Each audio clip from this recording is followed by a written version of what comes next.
I think some years, as you start the season, you've got a better idea of what you have than others. And if a coach doesn't tell you that that somehow doesn't have butterflies before the opening tip, he's either not being accurate or he needs to find another line of work because while I'm excited about the tip, I'm also anxious about it. Um, we did not play well in our exhibition game. The opponent played very, very well, but they exposed a lot of our weaknesses, and we've been working on those weaknesses, and with some mixed results. Um, Even though we're getting ready to tip tomorrow night, I'm still considering some different lineups and some different guys playing some different positions. So, typically at this time of the year, I would be a little bit more set in who I would think would be um, what our rotation would be, and I think how we play and who plays well and what combinations play well together are still going to have a lot to do with all that. I'm sure you guys are going to want to ask me questions about what was reported yesterday, and as I've said from the very beginning, I cannot comment. This is an ongoing investigation. We are working through the process, and so if you guys got questions about basketball, I'm happy to talk about them. First, how do you envision this situation being reconciled? When there was a report out there, I'm not getting into talk, not talk. How do you envision going forward as the basketball coach at Auburn University when there's a report out there? How do you recruit? How do you run a program when there's a report out there that this administration wants to fire? What you do is you just focus on the opponent, you focus on the kids, you focus on what's ahead of us. And right now, I'm focused on Norfolk State. We are looking with an eye forward to Charleston. We've been working on Indiana State and Temple and Clemson and Old Dominion and trying to slip some of those scouts in during the preseason. And we've got good film on us playing those actions because that's our early schedule. As far as recruiting is concerned, we don't have any seniors. This 2018 class was not going to be a big class for us. In some ways, it plays to an advantage in a sense because it's not a big year for us. So, I get up every day and I go to work and I do the very best I can with what I got, and I try not to listen to the whatever the distractions are. So we're focused on what's ahead. But can you envision still being the coach of this program in I, 2 months? let's just say our focus right now is Norfolk State, and and we are working through this process, and I got asked the question if I was concerned. I'm no more concerned than anybody else is concerned. We're all concerned about where we're at, and we hope we get through this and we're able to put it behind us. For the first time yesterday, I addressed it because somebody had shown me that during the practice, and I said, guys, don't worry about it. This is just going through the process.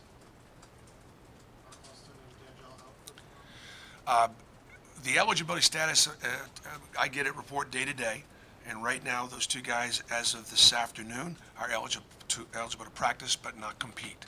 So I don't have any updates on any changes. Bruce, you talked about one of the potential things he's looking at Jared and Davion together. Is that more the things you're still looking at? It is, and maybe in certain situations, like if Davion had played better against Barry, and he wasn't in such foul trouble, I might have played them together late when I needed to stop. But Davion hadn't played that well for me to sort of warrant putting him out there together. But yeah, that would be an example of a combination that we could look at in certain situations.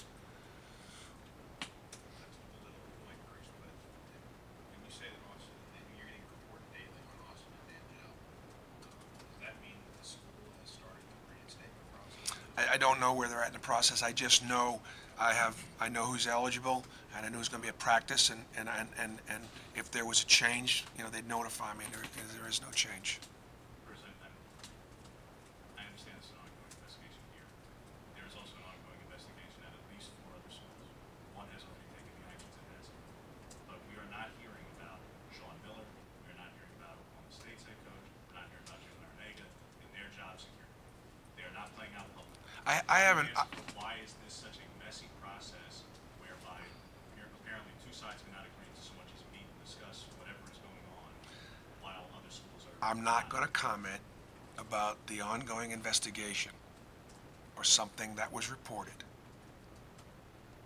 We are working our way through this process. We're working on it every single day. And we play Norfolk State tomorrow night. Coach, how's the squad match up with Norfolk State? What are some strengths and weaknesses you expect? They're an older team, a number of redshirt seniors and a number of seniors. They're a tough team. It's interesting. I don't know if you guys have ever heard of the 757, and you know what that means, whether it be in basketball or football or the Virginia Beach area is just very, very well known for putting out great athletes and tough kids, and they take great pride in the 757. Well, that's part of what this Norfolk State team is all about. They're out of the MEAC. They're picked second in their league, and they're going to be really athletic. They got good size. They're multiple defensively. They run a lot of different things, and so we've got to kind of predict based on looking at them last year what they might run this year. So we really don't know a lot about them. So, they're a dangerous opponent. They're an athletic opponent. And the only thing that's very special for me about Norfolk State is in 1995, I played Norfolk State. Was it 94 or 95? Played them in the NCAA Final Four to get to the championship game. And I don't know if we got to them when we lost the championship or when we won the championship, but I beat Norfolk State to get to the championship game in either 94 or 95. So it's the last time we played against them. It was pretty significant. Would it be accurate to kind of say that after the exhibition game, you were a little bit shocked at the lack of progress that had been made from the summer to Italy to that exhibition game? Absolutely. I would say that after the exhibition game, I was somewhat surprised. I was disappointed because we had made some progress through the summer. I thought we competed well in our one inter-squad scrimmage game, and I saw some progress in that game. The Berry game absolutely was a complete blueprint of what we did wrong and how we did it wrong a year ago. Most of the games that we lost on leads, it followed script. We couldn't get stops in the second half, and put so much pressure on our offense every time down that we had to score, and we scored almost every time down. But down at the other end, we just didn't do the job, and I was surprised by it and really disappointed in it.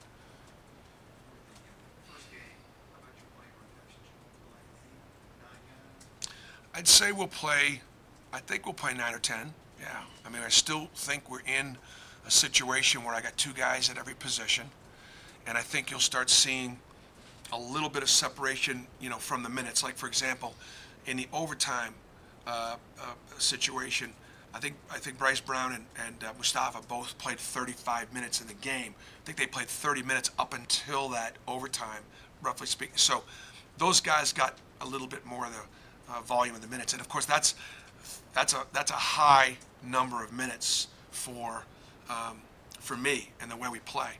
So, for example, Mustafa and Bryce, over a period of time, had earned being out there a little bit more. And so, but I would anticipate playing 10.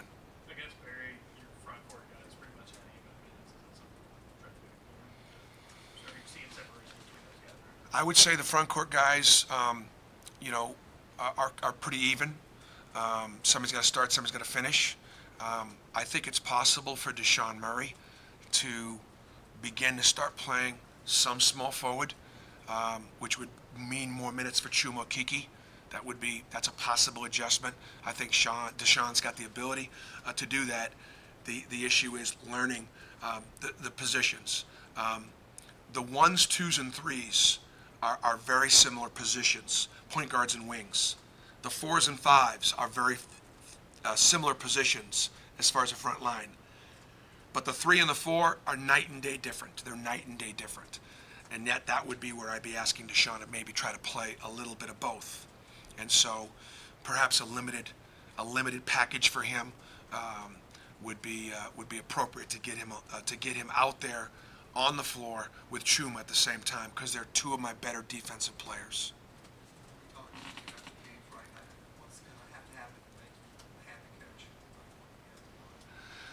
Just the growth, that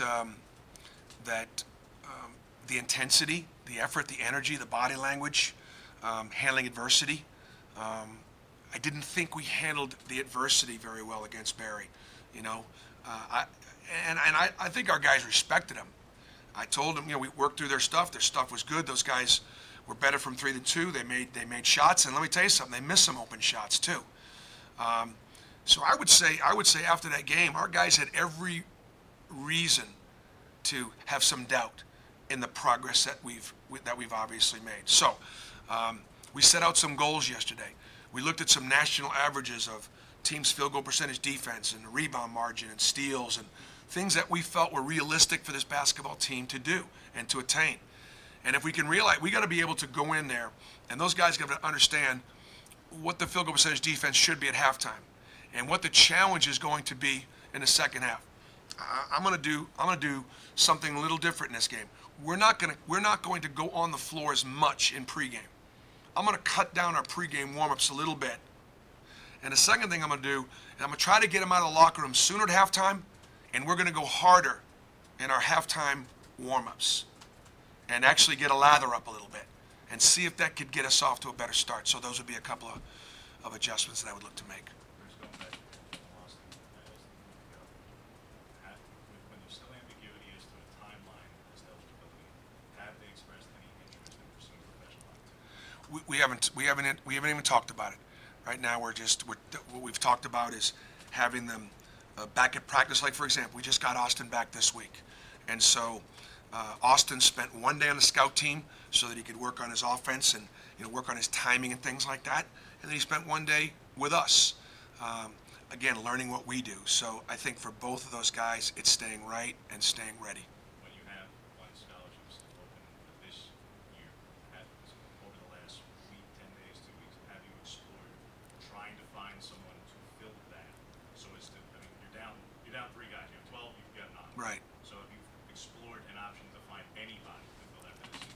No, I feel really good about the 11 guys that we have, and so I would not necessarily anticipate a mid-semester. We're not you know, working on that right now. It's possible things like that can happen, but right now it's not something you can work on. And going back to recruiting, you said yes to the rest of those seniors, but when you know that likely you have at least 3 players leaving, plus Well, the opening game. again, right now we have 1 senior, Pat Kime, and we have 1 scholarship available. So as we said, the 2018 recruiting class was not going to be a big class for us, and we've been focusing on the other classes. And again, those are you're asking for answers to questions that are, you know, what ifs, and we'll see where we are at the end of the semester or at the end of the season. When it was assumed that you were going to have Austin at the start of the season, I guess I assumed that Anthony was going to transition to the Florida.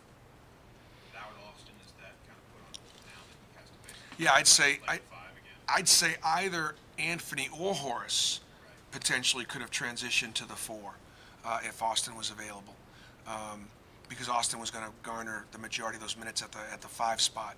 But now Anthony and Horace are 2 5-men. Chuma is probably, even though he's a forward, would be next, and Cole Blackstock would be next. So I agree. I wouldn't think that those guys would be playing any time at forward. I'll take a couple more. How is Wiley's leg responding so far? I asked him how he felt, and